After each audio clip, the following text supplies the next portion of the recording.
प्रयागराज में जिलाधिकारी संजय कुमार खत्री ने कलेक्ट्रेट परिसर से हर घर तिरंगा अभियान के प्रचार प्रसार के लिए सूचना और जनसंपर्क विभाग से आई हुई एलईडी वैन को हरी झंडी दिखाकर रवाना किया। प्रयागराज में जिलाधिकारी संजय कुमार खत्री ने बुधवार को कलेक्ट्रेट परिसर से हर घर तिरंगा अभियान के प्रचार प्रसार के लिए सूचना एवं जनसंपर्क विभाग से आई हुई एलईडी वैन को हरी झंडी दिखाकर रवाना किया। एलईडी वैन जनपद के विभिन्न क्षेत्रों में जाकर लोगों को हर घर तिरंगा अभियान से जुड़ने के लिए जागरूक करेगी। इस अवसर पर मुख्य विकास अधिकारी शिपू गिरी, जिला पंचायत अधिकारी, जिला सूचना अधिकारी सहित अन्य अधिकारीगण उपस्थित रहे।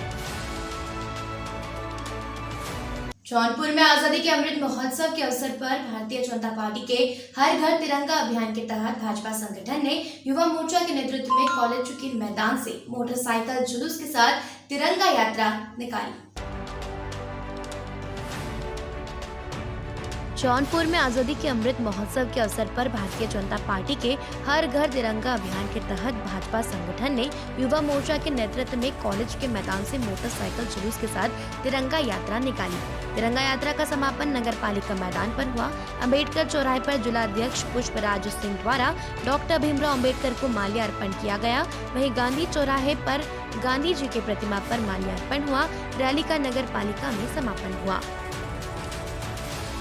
गोंडा में आजादी की 75वीं वर्षगांठ पर अमृत महोत्सव को लेकर देश के प्रधानमंत्री नरेंद्र मोदी और प्रदेश के मुख्यमंत्री योगी आदित्यनाथ के आह्वान पर इस बार हर घर तिरंगा अभियान को सफल बनाने के लिए गोंडा जिले में आजादी का अमृत महोत्सव बड़े ही धूमधाम से मनाया जा रहा है। आने वाले 15 अगस्त को स्वतंत्रता दिवस की तैयारियां की जा रही है। वहीं गोंडा के एसपी आकाश तोमर ने थाना नगर कोतवाली में पहुंचकर तिरंगा झंडा लगाकर इसकी शुरुआत की। जिले भर में सभी थाना पुलिस चौकी, लाइन पुलिस और नगर कोतवाली में बड़ी तैयारियां की गई हैं, जहां पर सभी चौकी इंचार्ज सिपाही महिला, दरोगा, महिला सिपाही मौजूद रहे। कोतवाली के परिसर में बने पुलिस विभाग के आवास पर तिरंगा झंडा देखने पहुंचे। वहीं एसपी ने देखा कि घरों पर तिरंगा झंडा लगा है। नगर कोतवाल पंकज सिंह ने तिरंगा झंडा हर घर के ऊपर लगवा दिया था। रोडवेज, बस स्टॉप पुलिस चौकी, गुरु नानक पुलिस चौकी, देहात कोतवाली, खोरहंस पुलिस चौकी इंचार्ज अर्जुन सिंह कोतवाल के साथ स्कूलों में जाकर तिरंगा झंडा स्कूल के अध्यापक और ग्राम प्रधान दुकानदारों को हाथों में देकर कहा कि झंडा लगाकर देश का सम्मान करें। वहीं दर्जी कुआं पुलिस चौकी इंचार्ज सर्वजीत गुप्ता ने भी झंडा दुकानदारों और ग्राम प्रधानों को वितरित किया। पुलिस चौकी रोडवेज बस स्टॉप के इंचार्ज राम आशीष मौर्य ने पुलिस राष्ट्रीय गान भी गाया। वहीं तिरंगा झंडा सलामी अगल बगल की दुकानों में जाकर दी थी। आजादी के अमृत महोत्सव पर नगर में तिरंगा यात्रा निकाली गई। हर घर तिरंगा फहराने का संदेश देने के लिए निकाली गई इस यात्रा में क्षेत्रीय विधायक श्रीकांत कटियार भी शामिल हुए। यात्रा का शुभारंभ इंदिरा गांधी राजकीय महाविद्यालय बांगरमऊ से की गई, जो नगर पालिका परिषद बांगरमऊ पर जाकर संपन्न हुई। जन जागरण यात्रा नगर पालिका परिषद इजहार खान और अधिशासी अधिकारी राकेश सिंह के नेतृत्व में निकाली गई। यात्रा में स्कूलों के बच्चे हाथों में झंडा लहराते हुए निकले। हजारों की संख्या में नगर के मदरसों के बच्चे तिरंगे ध्वज के साथ शामिल हुए। इस मौके पर क्षेत्रीय विधायक श्रीकांत कटियार ने कहा कि बहुत कुर्बानियों के बाद देश को आजादी मिली है। आजादी के बाद 75 वर्ष बीत गए हैं। यह वर्ष अमृत महोत्सव के रूप में मनाया जा रहा है। हर घर पर लोग तिरंगा लहराते हुए नजर आए। वहीं आजादी रक्षाबंधन पर्व पर नहीं मिली यात्रियों को बसों में भारी परेशानियों का सामना करना पड़ा। आज ये 75वें स्वतंत्रता दिवस पर हमारे सम्मानित माननीय मोदी जी द्वारा कार्यक्रम की रूपरेखा जैसी बनाई गई है, हम लोग उसके तहत दिनांक 11/8 से और 17/8 तक अलग अलग, जैसे आज हमारे नगर में तिरंगा रन के रूप में हम लोगों ने जहां यहाँ के समाज सेवी जनप्रतिनिधियों के सहयोग के साथ साथ अपने नगर पालिका के सम्मानित सभासदों के द्वारा नगर के सैकड़ों लोगों के साथ में तिरंगा रन निकालने का काम किया। एक जागरूकता बढ़ाने लोगों के बीच में छोटे छोटे स्कूलों के बच्चे हमारे आ करके उस कार्यक्रम को सफल बनाए, जो करीब 3 किलोमीटर तक की एक कतारबद्ध तक चल करके सभी लोगों ने उत्साहवर्धन किया। इसी रूप में हम लोग 12 तारीख को आपके यहाँ से शहीदों को, स्वतंत्रता संग्राम सेनानियों को सम्मानित करेंगे। उनके परिवार को तिरंगा रक्षा सूत्र प्रदान किया जाएगा। इसी तरीके से 13 तारीख को हमारे बांगरमऊ में तिरंगा काव्य और तिरंगा साहित्य समारोह का आयोजन, जो देशभक्त से होगा, ओतप्रोत होगा, उसका आयोजन हम लोग RDS इंटर कॉलेज में करने का कार्यक्रम बनाए हैं। इसी रूप में 14 तारीख को महिलाओं व स्वयंसेवी सहायता समूह द्वारा वित्तीय संस्थाओं के साथ बृहद गोष्ठी रंगोली प्रतियोगिता का आयोजन किया जाएगा।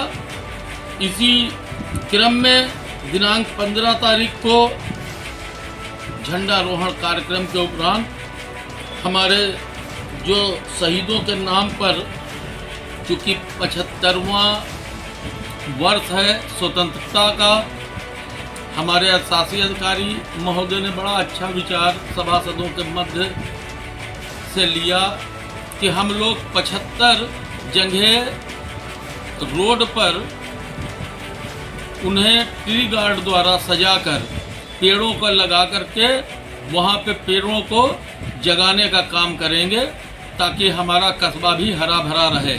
आगरा में रक्षाबंधन पर्व को लेकर रोडवेज विभाग ने यात्रियों को बेहतर सुविधा देने के लिए जो इंतजाम और व्यवस्था की थी, वह सभी धाराशायी हो गई। तड़के सुबह से ही ईदगाह बस स्टैंड पर यात्रियों की अच्छी खासी भीड़ देखने को मिली। जैसे जैसे सूरज चढ़ रहा था, ईदगाह बस स्टैंड पर लोगों की भीड़ बढ़ रही थी। जैसे ही कोई बस ईदगाह बस स्टैंड में प्रवेश करती, लोग उस ओर दौड़ लगाते हुए दिखाई दिए। घंटों बाद भी बस न मिलने से यात्री काफी नाराज दिखाई दिए। उत्तर प्रदेश सरकार की ओर से 2 दिनों के लिए महिलाओं के लिए विशेष रूप से निःशुल्क यात्रा की व्यवस्था की गई है, जिसके चलते बस स्टैंड ऊपर यात्रियों की अच्छी खासी भीड़ देखने को मिल रही है। ईदगाह बस स्टैंड पर भी आधी आबादी की भी सबसे अधिक देखने को मिली है और अब इस पर सबसे ज्यादा परेशान भी आधी आबादी ही नजर आई। अमेठी में आजादी के अमृत महोत्सव को लेकर लोगों में उत्साह देखने को मिला है, जहां पर जिले में सरकार और शासन के निर्देश पर 11 अगस्त से 17 अगस्त तक स्वतंत्रता सप्ताह मनाया जाएगा। जिलाधिकारी और पुलिस अधीक्षक ने सीडीओ की मौजूदगी में एक प्रेस कॉन्फ्रेंस की। जिले में मनाए जा रहे अमृत महोत्सव को लेकर विभिन्न कार्यक्रम 11 अगस्त से 17 अगस्त तक आयोजित किए जाएंगे। इसके साथ ही लोगों को जागरूक भी किया जाएगा। कार्यक्रम को लेकर जिलाधिकारी ने कहा कि शासन के निर्देश पर यह अभियान चलाया जा रहा है। आप लोग पिछले 1 महीने से देख रहे हैं कि ये 11 से 17 तारीख तक ये सप्ताह है, तिरंगा सप्ताह है, और 13 से 15 के बीच में हर घर पर तिरंगा फहराया जाना है, सरकारी भवनों पर भी, और जो निजी संस्थान हैं और जो निजी जगह हैं सब जगह फहराया जाना है। तो इसी की जागरूकता के संबंध में तमाम रैलियां, तमाम बैठकें, और इसी के क्रम में आप सबको भी बुलाया गया था। जनपद में झंडे की आपूर्ति हो चुकी है, हमने झंडा पहुंचा दिया सब जगह।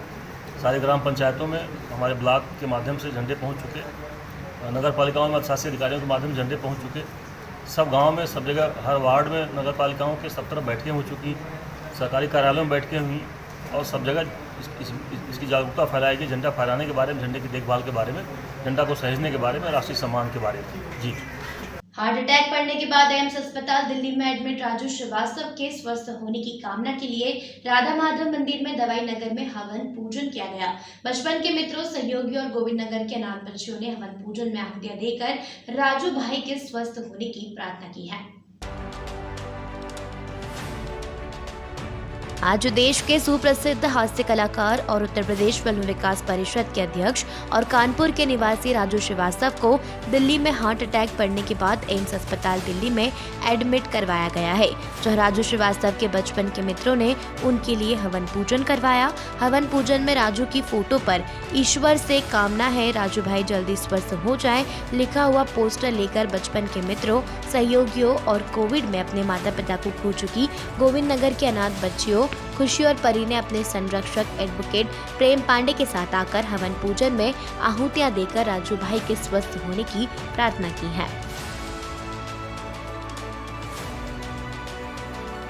बचपन के मित्र हिंदुस्तान के प्रसिद्ध कॉमेडियन राजू श्रीवास्तव कल दिल्ली में वर्कआउट करते वक्त उनको हार्ट का दौरा पड़ा, दिल का दौरा पड़ा, वो हॉस्पिटलाइज हुए, एम्स में एडमिट है। हम सब कानपुर के लोग बहुत दुखी हैं। बचपन के मित्र यहाँ पर मौजूद हैं, उनके प्रशंसक और ऐसे कई लोग मौजूद हैं जिनकी ज़रूरतमंद जो लोग थे, जिनकी ज़रूरत पे राजू भाई ने मदद करी। ऐसी 2 बच्चियाँ यहाँ पर हैं जिनके माता पिता कोरोना काल में जिनकी डेथ हो गई थी। उनको राजू भाई ने अपने घर बुलाया मुंबई में, उनको दुलारा, प्यार किया, हंसाया और आर्थिक मदद भी की थी। ऐसे बहुत सारे लोग जो राजू भाई को कभी भी हम लोगों ने याद किया है। कानपुर में कोई अगर ज़रूरतमंद हुआ है, बीमार हुआ है, राजू भाई ने उसकी मदद की। वो सब, हम सब, उनके मित्रगण सभी बहुत दुखी हैं और ये ईश्वर से हम लोग कामना कर रहे हैं। यहाँ पर आज ये राधा माधव मंदिर है, राजू भाई यहाँ आते भी थे। हम लोगों ने यहाँ पूजा की, पाठ किया और हवन पूजन किया है, ईश्वर से कामना की है कि जल्दी स्वस्थ होकर घर आए, हम सबके बीच में आए और पहले की तरह हमको हंसाते रहे। आज जिस तरह से रुला रहे हैं वो हम लोग को हंसाने के लिए फिर से हम सबके बीच में आकर के इसी तरह इसी मंदिर में या अपने घर में हम लोग के बीच में आए। मीरगंज बाजार में मोहर्रम जुलूस के दौरान थाने से महज 500 मीटर की दूरी पर मोहर्रम जुलूस में खुलेआम सर तन से जुदा का नारा लगाया गया। यह नारा मोहर्रम जुलूस के दौरान मुख्य बाजार में हिंदू बस्ती में लगाया गया। पुलिस मूक दर्शक बनी रही, जिसे लेकर क्षेत्र में तनाव का माहौल है। मीरगंज थाना अध्यक्ष ब्रजेश कुमार गुप्ता से पूछने पर पता चला कि इस मामले की जानकारी पुलिस को है, जिसकी जांच सीओ साहब मछली शहर अतर सिंह कर रहे हैं।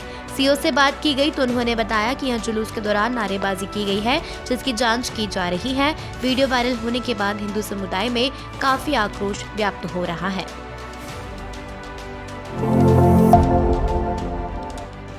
यूपी की बांदा में यमुना नदी में बड़ा हादसा हुआ। बीच मझधार में नाव का पल्ला टूटने से नाव में सवार यात्री नदी में गिर गए। अब गोताखोरों की मदद से लोगों को खोजा जा रहा है। घटना बांदा के मरका थाना क्षेत्र अंतर्गत यमुना नदी की है। जानकारी के मुताबिक नाव में 45 लोग सवार थे। प्रत्यक्षदर्शियों की जानकारी के मुताबिक 8 महिलाएं और 4 बच्चे भी शामिल हैं। गोताखोरों की मदद से डूबे हुए लोगों की तलाश की जा रही है। रक्षाबंधन पर्व होने के कारण नाव में बैठकर महिलाएं व बच्चे अपने रिश्तेदार के घर जा रहे थे। इसी बीच नाव पलट गई और कई लोग नाव में डूब गए। यमुना नदी में नाव डूबी, 45 लोग थे सवार। दुखद घटना हुई है जिसमें कि यहाँ हमारे जनपद से जो बगल के बॉर्डर जनपद फतेहपुर में नाव से लोगों का आवागमन होता है। तो इसी के दौरान आज एक नाव पलट गई और पलटने का कारण बताया जा रहा है काफ़ी तेज़ आज हवा चल रही है, तो उस वजह से डिसबैलेंस हुई और नाव पलट गई। अभी तक की जो जानकारी है उसके हिसाब से 15 लोग सेफ तरीके से उसमें निकाल लिए गए हैं।